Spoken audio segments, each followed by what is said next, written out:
Salam. Deməli, bugün mən sizə Notion-u izah edirəm.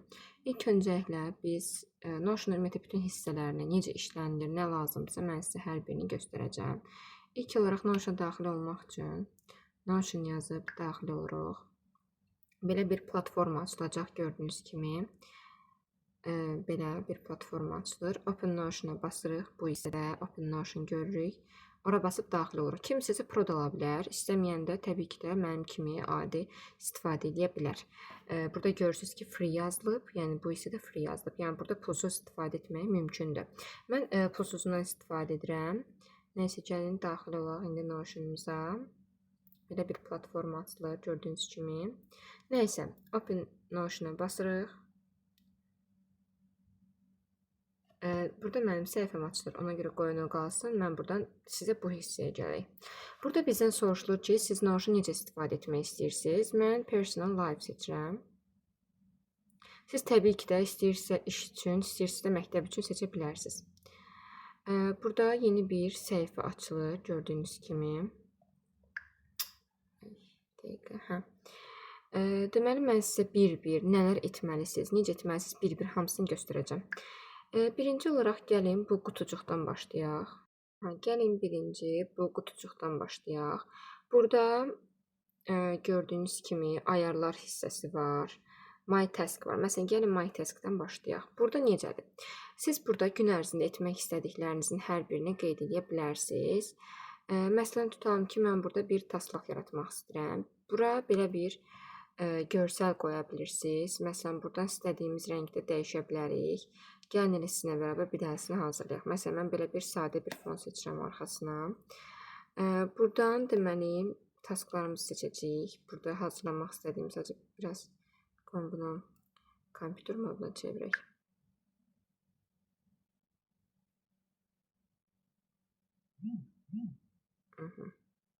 Açılmağını gözləyirik.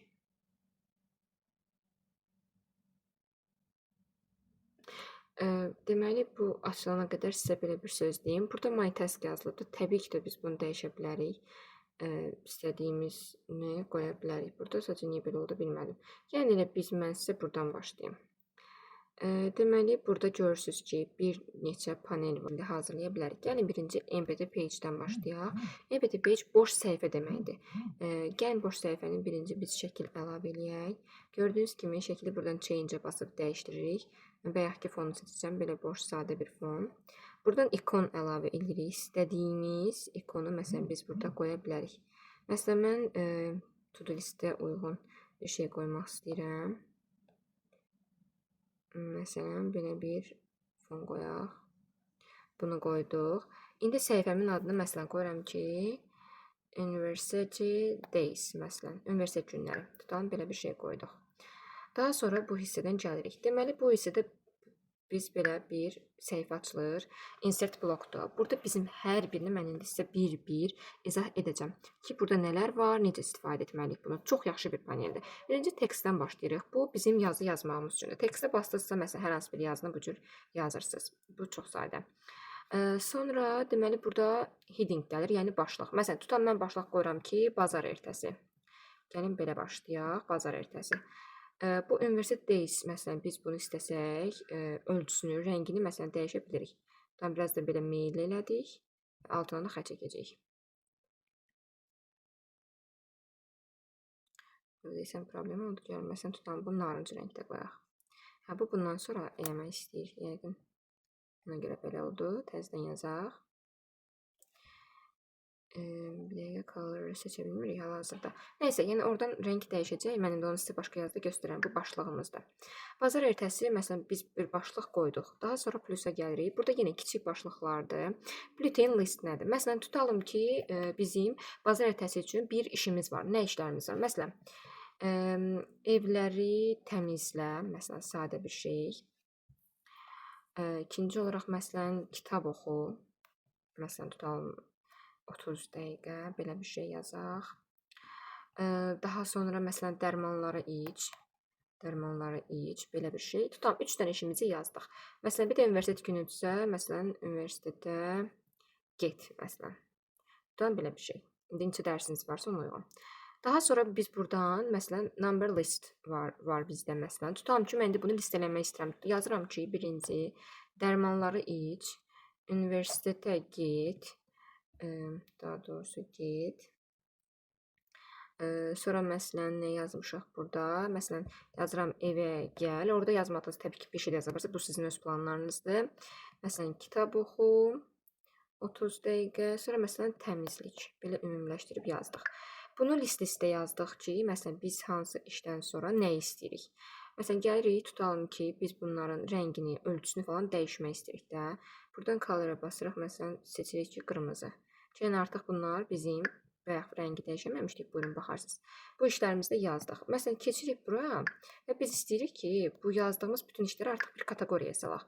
Üstünə basırsınız. Burada məsələn üstünə basaq, belə bir yəni bayaqki kimi insert blok açılır. İndi mən sizə buradan nəyi göstəreyim? To-do listi göstərək məsələn. Və biz bunları to-do list kimi yazırıq ki, universitetə get məsələn. Bunları məsələn indi bunu bir də onu deyim sizə, sürüşdürmək var burada. Yəni onu sizə göstəreyim. Burada bu hissədə, nöqtələr hissəsində bir dəqiqə açılır.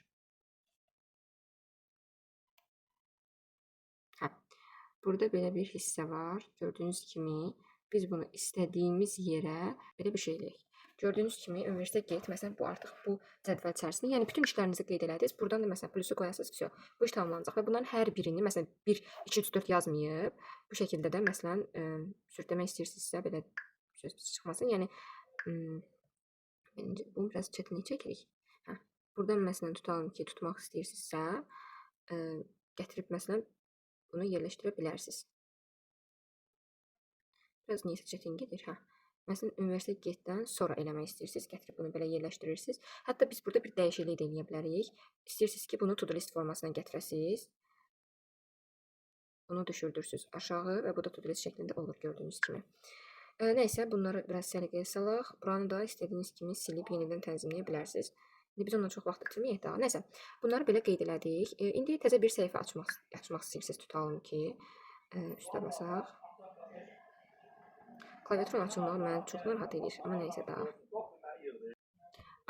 Buradan təzə səhifə açmaq üçün, məsələn, biz page-ə basırıq. Gördüyünüz kimi universitet günlərində yeni bir səhifə açıldı. Bu səhifəyə giririk. Burada yenə məsələn ikon təyin edirik. Tutalım ki, biz məsələn beyin qoymaq istəyirik. Hər hansı bir dərslə bağlı tutalım ki, yenə burada cover-a basıb istəsəz dili dəyişdirə də bilərsiniz. Yəni mən hal-hazırda dilim ingilis dilindədir. Həm ingilis dilini inkişaf etdirmək üçün, həm də mənə rahatdır deyə. Bu arada istədiyiniz şəkilləri əlavə edə bilərsiniz. Linki sürükləyib qoya da bilərsiniz. Məsələn burada belə yükləmələr var. Bax, məsələn, burada fayl hissəsindən, burada link hissəsindən istədiyiniz bir şəklin linkini gətirib yerləşdirirsiniz. Onları da göstərə bilərəm. Növbəti hissələrdə göstərə bilərəm. Burada da belə, bu nə deyəsə açılmadı. Əlavələr var, nəysə, onlara da baxa bilərsiniz. Qaleriya hissəsi də buradır. Mən yenə hələ ki qaleriyadan, buradakı şəkillərdən istifadə edəcəm. İndi bir qaleriyama şəkil yükləyərəm. Hər hansı bir to-do listə aid, nəsə bir işimə aid. Onu da sizinlə bərabər yerləşdirərik. Hələ ki belə bir adi ikon bir şəkil əlavə edək. Məsələn, belə bir şey olsun. İndi buradan yenə biz ad qoyacağıq. Məsələn, mən universitetdəki dərsimlə bağlı bir şey qoymaq istəyirəm. Olsun, iqtisadiyyata giriş dərsi olsun. Məsələn, belə bir şey qoyuram.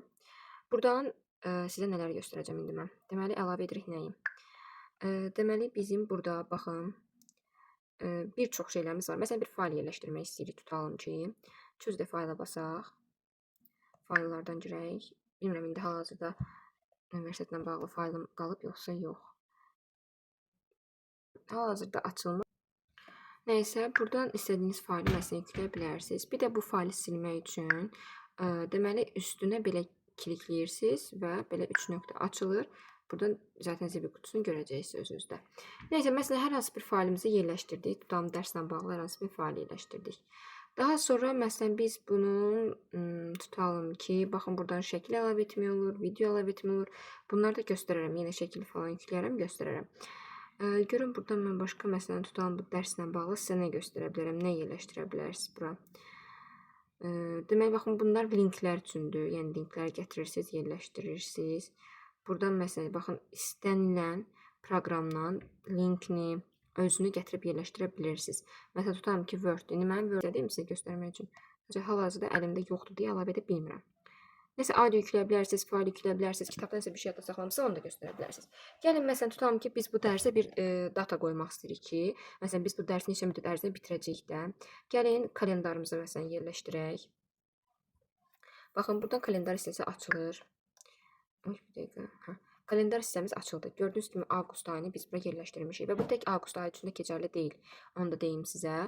Görürsüz, sentyabr ayı, oktyabr ayı, noyabr ayı, dekabr ayı, hətta 2027-yə qədər gedir. Amma siz əsasən bunu avqust ayı üçün görəcəksiniz. Məsələn, hər hansı bir planınız var. Ayın üstünə basırsınız və buradan hər hansı bir şeyə qeyd edirsiniz. Məsələn, mən yazıram ki, universitetdə, məsələn, tutam iqtisadi giriş dərsinə bağlı bir təliminiz var. Yazıram universitetdə təlim. Bax, belə bir şey məsələn yazdıq. Buradan istədiyiniz ikonları gördüyünüz kimi yerləşdirə bilirsiniz. Mən təbii ki, yenə Objects-ə keçəcəm, çünki dərslə bağlı, təlimlərlə bağlı burada olur. Məsələn, tutalım, təlim iqtisadi girişdirsə, belə statistika tipli bir şeylər də ola bilər. Gətirib onları yerləşdirdik və gününün saatını biz indi təyin edə bilirik burada. Aha, buradan belə keçdik. Görürsüz, anında burada artıq sizdə görsəniz ki, bu təlimdə nə var. Təlimin hissələrini də məsələn buradan əlavə edə bilirsiniz. Təlimin detalları, təlimdə nələr öyrəndiniz, qeyd edə bilirsiniz. Qaydaq biz yenidən ikonumuza. Burada görürsüz ki, private yazılıb, yəni bu özəldir. Yəni bunu yalnız siz görə bilirsiniz. Deməli biz görürsüz ki, burada ikonumuzu yaratdıq. İndi təzə səhifə açmağı da sizə göstərdim. İndi gəlin təzə səhifədən keçib cədvələ. Tutalım ki, hər hansı bir cədvəl qurmaq istəyirsiniz. Məsələn, mən belə bir cədvəl qururam. Yazıram bura tarix. Buradan yazıram məsələn, bazartesi falan yazmayaq. Məsələn, tutalım yazaq ki, dərs. Buradan yazaq qiymətləndirmə. Özümüzə məsələn neçə bal verdiysə qiymətləndirmə. Məsələn, qiymətləndirmənin yanına belə bir işarə qoyuruq. Dərsin yanına da belə bir işarə qoyaq. Tarixdəki qalsın. O önəmli deyil. Buradan indi yazırıq. Baxın, bunlar bizim tarixlərimizdir. Bazar sözlər çox vaxt getməsin deyə bunu yazmaq istəyirəm. Bu da sağ olsun, çox da istəyə olur. Bazar ertəsi, məsələn, çərşənbə axşamı. 2 sütunda 2 sütunu artıra da bilərik. Sütunu artırmağı da elə sizə cədvəldən danışmışkən göstərim. Cədvəli bu cür. Buradan ikinci bir cədvəl də yaratdım və sizə onu göstərmək istəyirəm ki, istədiyiniz başlıqların rənginə kimi hər şeyi dəyişdirə bilərsiniz. Baxın, məsələn, burada mən yenə yazıram və rəngi artıq dəyişmiş olur. Nəysə, ikinci sütunda yaratmağı indi eyni şeyi təzə sizə göstərə bilərəm. Nəysə, biz buradan günləri yazaq. Tutalım, dərs yazıram, iqtisadiyyata giriş. Çərşənbə axşamı məsələn dərsim var. Ehtimal nəzəriyyəsi və statistika, məsələn, ehtimal nəzəriyyəsi. Daha statistikanı yazmırıq. Məsələn, qiymətləndirmə edirsiniz ki, məsələn, 100 baldan olmasın, 10 baldan olsun. Buradan şrift dəyişir. Məsələn, 10 belə bir xətt qoyaq. 10 baldan tutalım ki, 8 üzrə hazırlaşmısınız. Yəni 8 gözləyirsiniz dərsdən. Bunu hər məsələn özünüzə çəkimi verə bilərsiniz. Hər tutam bunu 9 kimi gözləyirsiniz. Hər belə dərs çalışmaq istəyəndə, motivasiyanızı artırmaq üçün də bu cür məsələni düzəldə bilərsiniz. Buradan da eyni cədvəl düzəltdik. Yəni bunu istəsəz üstünlüyünü poza da bilərsiniz. Belə məsələn balacalaşdıra da bilərik. Sadəcə burada nəsə normal hərəkət etmir. Bilmirəm, mən planşetdən qoşulmuşam mı deyə belədir. Nəsə bir problem yaşayıram. Amma kompüterdə bundan daha da rahatdır. Heç bir şərh yazmaqdır. Nəysə. İndi gəlin mən sizə növbəti etapı göstəreyim. Burada linklər falan yerləşdirməkdir. Bunları özünüz də biləsiniz. Listi, kalendar dedim. Bunu dedim. Bunlar məsələn çox da istifadə olunmur açıqcası. Yəni kimsəsə özü girib baxa bilər. Yəni mən bundan heç istifadə eləməmişəm hal-hazırda. Çünki bununla bağlı bir yəni bu plan etmək üçün çox da yararlı bir şey deyilmiş kimi gəlir. Statistikada da yəni gününüzü, planınızı hər birini qeyd edə bilərsiniz. Məsələn, tutalım ki, budur. Məsələn, burada open-ə basıraq. Girirsiniz məsələn burada izahları da var. Necə edib, necə hazırlanır, saatını, gününü belə təyin edirsiniz ki, məsələn 19-u olsun. Formatda hamısı burdadır. Basırsınız və 19-una vaxt dəyişdi gördüyünüz kimi. Nəysə, yəni bunlar çox da önəmli deyil. Universitet günlərimizdən qaydaq. Yəni burada belə bir statistikadır, neçə gün qalıb, necə olub, hamısını göstərir. Bunları da hamısını izah elədik. Gəlin növbəti tərəfə keçək. Mən sırf yəni imtahana hazırlaşan, planlaşdıran insanlar üçün bu videonu tam çəkirəm. Təbii ki, universitetə getməyən də, yəni tələbələr üçün deyim, estağfurullah, abituriyentlər də baxa bilərlər. Hamı yəni baxa bilər. Heç bir problemi yoxdur. Nəysə, burada görüm sizə göstərmədiyim bir dənə bu qalmışdı, title. Title-da necədir? Toggle daha doğrusu səhv dedim adını. Məsələn, tutalım ki, biz buradan yazırıq, məsələn, ehtimal nəzəriyyəsi yazıram. İndi bunun alt üstünü açırıq. Alt üstünü açandan sonra mən başlayıram burada yazmağa. Dərslərimizi məsələn yazıram ki, nə yaza bilərik? Məsələn, ehtimalın tapılması tutalım ki. Ehtimalın tapılması. Məsələn, tutalım ki, buna aid bir dərsim var da, ehtimal tapılması aid məsələn 10 testim var. Bunu bura qeyd elədim. Daha sonra ikinci qeyd edirəm ki, məsələn, nəzəriyyə oxunulacaq, məsələn, nəzəriyyə. Bir dəqiqə. Nəzəriyyəsi də məsələn belə bir şey. Buradan da bunu belə yazaq. Aha. Bu özü dəyişir. Nəysə. Ehtimal nəzəriyyəsi də oxunacaq. İndi bunun üstünə basanda görürsüz, bu artıq görsənməyəcək. Hə, bunun səbəbi niyə görsəndi? Bayaq elə gördüm bunu. Biz bunun altına yazmalıyıq. Yəni bunu sütun yazmalısınız ki, bunu itirməyəsiniz də. Yəni yoxsa bunu görməyəcəksiniz. Məsələn, baxın üstünü bağladıq, bağlı görsən. Nəysə, yəni bunları bu şəkildə davam etdirmək olur. Mən bundan çox istifadə edirəm bu toggledan, çünki çox rahatdır. Rəngini dəyişmək də olur. İndi gəlin burdakılara baxaq. Burada belə bir ət işarəsi qoyub davam edə bilirsiniz. Nəysə, sonra gəlin məsələn buradan şəkillərə baxaq. Böyük ehtimalla qalereyaya gedəcək, nəysə. Burada silmə işarəsidir. Bu da sağa sola çevirməkdir. Ki, yəni məsələn biraz aşağı mı, biraz məsələn bayaq mən problem yaşayırdım. Bununla da məsələn idarə etmək çox asan olur. Burada da bayaq seçdiyim kimi rənglərdir. Background-u bayaq göstərməmişdim. Gəlin bir dənə onu göstərim. Burada düzəltdiklərimizdən məsələn birini dəyişək. Burada background-u görürsünüz. Məsələn mən buradan seçirəm bənövşə rəngi. Baxın, bunlar da arxası belə bənövşəyə göstərəcək. Yəni, daha tünd rənglər seçib daha kreativ göstərə bilərsiniz. Nəysə, bu belə idi. Yəni, bir səhifənin içərisində yarada biləcəyiniz hər şeyi demək olar ki, göstərdim. İndi gəlin buradan təzə səhifə əlavə edək. Boş səhifə idi bu bayaq ki. Bir də var sırf to-do list üçün olanlar. To-do listin hazırlanması. Burada olanları göstər, nəysə. Baxın. Burada kənardan adını da dəyişə bilərsiniz. Məsələn, ikon da əlavə edə bilərik to-do list üçün. Yenə bunu qoyuram, çünki ağlıma to-do listində bu gəlir. Rename var burada, ad dəyişmə. Məsələn, mən yazıram to-do list. Tutalım ki, to-do list. Rəngini də dəyişə bilərik. Amma nəysə, qalsın. Belə qalır burada. Burada etdikcə görürsünüz, tiklədik. Yəni, bunlar hazır. Deməli, göstərəcəklərim hələ ki bu qədər idi. Bu part 1 olsun. Part 2-də inşallah çəkəcəm.